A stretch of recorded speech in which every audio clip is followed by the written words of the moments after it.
नमस्कार, मैं हूं आपके साथ मयंक। आज 13 तारीख है और देखिए ईरान और अमेरिका के बीच डील को लेकर तमाम खबरें देखी होंगी आपने, तमाम चर्चाएं देखी होंगी।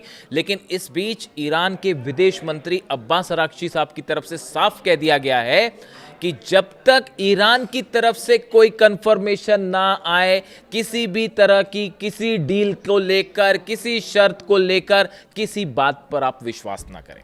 तमाम बातें दिख रही हैं कि कई ये डील हो रही है, वो डील हो रही है, ये शर्त है, वो शर्त है, जबकि हकीकत ये है कि अभी जो असल मुद्दे हैं उन पर दूर दूर तक कोई चर्चा ही नहीं हुई है। ये बात ईरान की तरफ से साफ साफ कह दी गई है। यानी डोनाल्ड ट्रंप जो दावे कर रहे हैं वो फिर से एक बार हवाई साबित होते दिख रहे हैं और हॉर्मुज में तनाव बढ़ गया है फिर से, और वो जंग वाले हालात फिर बनते जा रहे हैं। उस पर हम अलग से बात करेंगे।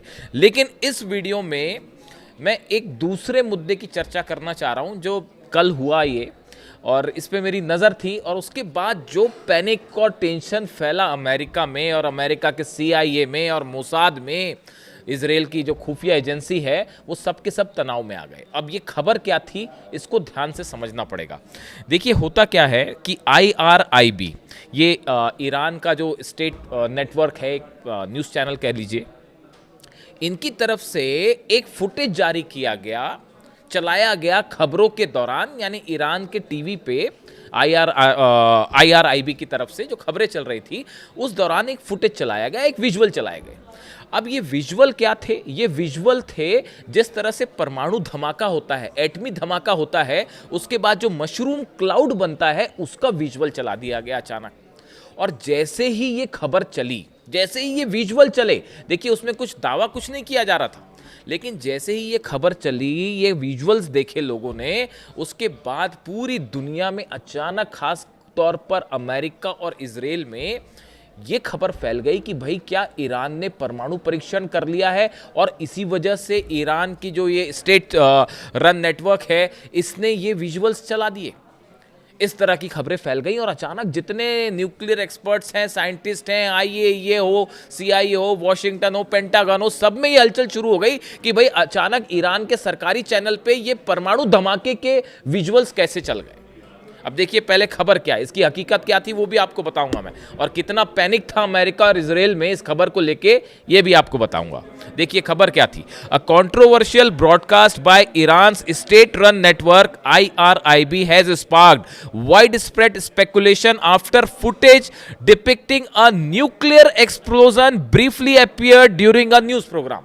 एक न्यूज प्रोग्राम के दौरान न्यूक्लियर धमाके के जिस तरह से विजुअल होते हैं, ऐसे विजुअल टेलीविजन पे चला दिए गए।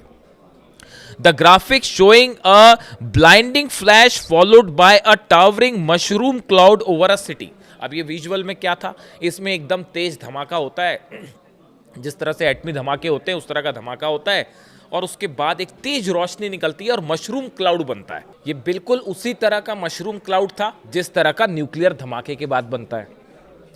Immediately fueled rumors online and raised questions about Iran's nuclear ambition। और जैसे ही ये खबर चली उसके बाद ये जो है, मतलब ये विजुअल चले, उसके बाद जो है ये पैनिक फैल गया कि ईरान ने या तो न्यूक्लियर टेस्ट कर लिया है या करने वाला है। इस तरह की बातें शुरू हो गई। IRIB later dismissed the incident as an editing error and denied reports that the network had been hacked। अब देखिए जब ये पैनिक हुआ उसके बाद कुछ देर बाद IRIB जिनकी तरफ से ये विजुअल चलाए गए थे, ये ईरान का जो है स्टेट रन नेटवर्क है, मतलब सरकारी एक प्रकार का चैनल आप कह लीजिए, उसकी तरफ से फिर सफाई आई। उसने सफाई ये दी कि भाई ये जो परमाणु धमाके के विजुअल चल गए, ये गलती से चल गए और हमारा कोई नेटवर्क हैक भी नहीं हुआ था। इस तरह की भी खबरें थी कि हैकिंग करके ये चला दिया गया विजुअल, तो उन्होंने कहा कोई हैकिंग नहीं हुई थी और हमसे गलती से चल गया।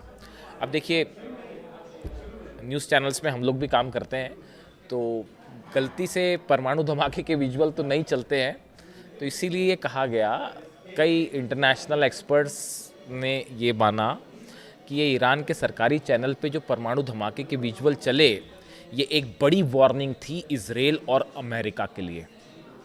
कुछ ही देर के लिए चले ये विजुअल्स, लेकिन पूरी दुनिया ने इसको नोटिस कर लिया। और जितनी खुफिया एजेंसीज हैं भाई, एक तो अमेरिका में और इजराइल में जो है वो बड़े बड़े खुफिया एक्सपर्ट्स जो हैं वो ये बैठ के ही देखते रहते हैं कि ईरान में क्या चल रहा है, वहाँ कहाँ प्रदर्शन हो रहा है, कितने लोग प्रदर्शन कर रहे हैं, टीवी पे क्या चल रहा है, प्रेस में क्या चल रहा है, वो ये इसी को फॉलो करते रहते हैं। तो वो सब बेचारे टेंशन में आ गए कि अरे ये कहीं ब्लास्ट तो नहीं कर दिया इन्होंने। तो उसके बाद उनकी तरफ से कहा गया कि नहीं, ये भाई ये गलती से चला था। अब गलती से चले को कई लोग ये भी मान रहे हैं कि ये चेतावनी थी डोनाल्ड ट्रंप के लिए और नेतान्याहू के लिए कि ये जो हमले आप कर रहे हैं और हमारे न्यूक्लियर प्रोग्राम को जो दादागिरी करके रोकने की कोशिश है, अब वो कभी भी एक हथियार का रूप भी ले सकती है। ये दबे छुपे शब्दों में वार्निंग दी गई अमेरिका को और इजराइल को। इस तरह की राय कई एक्सपर्ट्स जो हैं उन्होंने रखी है। अब देखिए, ईरान के न्यूक्लियर प्रोग्राम को लेकर इसका जिक्र मैंने इसलिए किया क्योंकि ये पेंटागन में, वॉशिंगटन में और तेल अवीव में अच्छा खासा पैनिक था इसको लेकर, और बड़ी खबरें बनी इसको लेकर कि भाई ये क्या हुआ। अब देखिए, ईरान की जो डील है, जिस डील की इतनी चर्चा हो रही है अमेरिका और ईरान की, इसका जो कोर मुद्दा है वो कोर मुद्दा है यूरेनियम और न्यूक्लियर प्रोग्राम। ये दो मुद्दे ऐसे हैं जिनको लेकर अभी तक इस डील में दूर दूर तक कहीं कोई, भाई आप जब चर्चा करोगे तब तो सहमति बनेगी, अभी तो इस पे कोई चर्चा ही नहीं हुई है। अभी सिर्फ बात इतनी है कि क्या चर्चा की जाए आगे, यानी आप समझ रहे हैं ये बहुत ही इनिशियल। इसीलिए अब्बास अरागची ये कह रहे हैं कि जो खबरें मीडिया में चल रही हैं, इधर उधर दावे, ये दावे वो दावे, ये डील वो डील, किसी पर विश्वास करने की जरूरत नहीं है। यही बात मैं आपको बार बार कहता हूं। मैं तो बल्कि एक कदम और आगे बढ़ के कहता हूं कि जब तक ईरान की सेना ना कंफर्म करे, जब तक IRGC कंफर्म ना करे, अहमद वाहिदी साहब कंफर्म ना करें, तब तक आपको किसी बात को मानने की जरूरत नहीं है। अब देखिए, न्यूक्लियर प्रोग्राम को लेकर दो चार बातें समझने की ज़रूरत है। अभी ये बीच में जो ड्राफ्ट का खेल चल रहा है जो पिछले एक महीने से, इसकी एक दो शर्तें जो हैं किसी तरह से, मतलब मुझे एक्सेस मिला कि कुछ लोगों से जानकारी मिली कि इसकी क्या जो है वो चीज़ें हैं जो चल रही हैं। ये लीक भी हुई हैं कई जगह, डोनाल्ड ट्रंप इसको लेके हैरान परेशान भी हैं, ये लीक भी हो गई। अब इसमें जो है अमेरिका, डोनाल्ड ट्रंप ये चाहते हैं कि 20 साल के लिए यूरेनियम एनरिचमेंट ईरान जो है वो अपना रोक दे, और ईरान इस बात के लिए तैयार नहीं है। हालांकि इस तरह की खबरें आई कि 10 साल के लिए एनरिचमेंट रोकने की बात ईरान की तरफ से कही गई, ऐसी खबरें थी कुछ जगह से, ऐसे दावे थे, सच्चाई क्या है पता नहीं। लेकिन अमेरिका ये चाहता है कि 20 साल के लिए रोक दे। पहले अमेरिका क्या चाह रहा था कि यूरेनियम सौंप दिया जाए, ईरान ने कहा जी नहीं सौंपेंगे। फिर कहा कि उसको डिस्ट्रॉय कर देते हैं, ईरान ने कहा सवाल ही नहीं है। फिर ये हुआ कि अच्छा चलो कोई बात नहीं, तो फिर आप 20 साल के लिए एनरिचमेंट को रोक दीजिए। ये एक ड्राफ्ट का हिस्सा है जिसको लेकर ईरान तैयार नहीं है। तो ये पहला मुद्दा है जिसको लेकर जो जहां पेच फंसा हुआ है।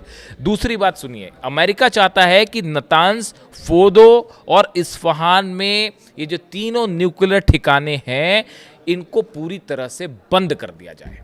ये मांग है अमेरिका की, और ईरान जो है वो इसके लिए कतई तैयार नहीं है। ईरान अपने न्यूक्लियर सेंटर्स क्यों बंद करेगा?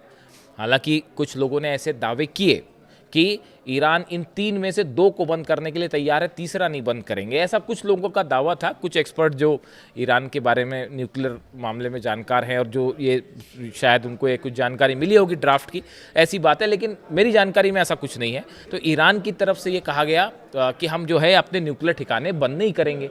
अमेरिका अड़ा हुआ है कि तीनों बंद कर दीजिए।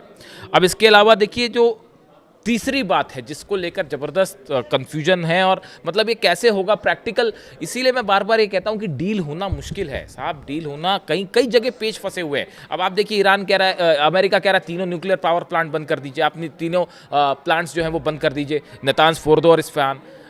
ईरान तैयार नहीं है। वो ये कह रहा है कि साहब जो है 20 साल के लिए रोक दीजिए एनरिचमेंट, उसके लिए तैयार नहीं है। तीसरी बात जो है, अमेरिका ये चाहता है कि ईरान के जितने न्यूक्लियर ठिकाने हैं, जहाँ जहाँ एनरिचमेंट होता है या पावर प्लांट्स हैं, वहाँ सब जगह IAEA को एक्सेस दिया जाए। जो इंटरनेशनल एटॉमिक एनर्जी कमीशन है, IAEA जो है, वो सब जगह जाके इंस्पेक्शन करने की अनुमति मिल जाए। अब ईरान के ये बड़े सारे जो ठिकाने हैं, ये ऐसी जगह हैं जो कि IRGC के, ईरान की सेना और IRGC के लोकेशंस हैं, जहाँ पर ये यूरेनियम एनरिचमेंट का काम हो रहा है, या जहाँ पर यूरेनियम रखा हुआ है, या जहाँ पर जो है न्यूक्लियर प्रोग्राम्स चल रहे हैं, ये IRGC के ठिकाने हैं साहब। ईरान ईरान की सेना के ठिकान, कौन सा देश किसी दूसरी इंस्पेक्शन एजेंसी को अपनी सेना के ठिकानों में अंदर आने की इजाजत दे देगा और कैसे दे देगा? ये संभव है? ये संभव ही नहीं है। आप समझ रहे हैं ये डील जो फंसी हुई है, इसीलिए बड़े सारे लोग ये कह रहे हैं कि अगर कुछ ड्राफ्ट सामने आ भी जाए, इनिशियल लेवल पर कुछ साइन हो भी जाए, तो भी ये लंबा नहीं चलेगा, ये टूट जाएगा। जब 2015 में इतने सारे देश बीच में काउंटर गारंटी बने, सब कुछ हुए, लेकिन वो टूट गया ना, समझौता तोड़ दिया अल्टीमेटली ने, और डोनाल्ड ट्रंप ने तोड़ा उसको। तो अब तो हालात ऐसे हैं कि एक दूसरे का दोनों पर कोई विश्वास ही नहीं है।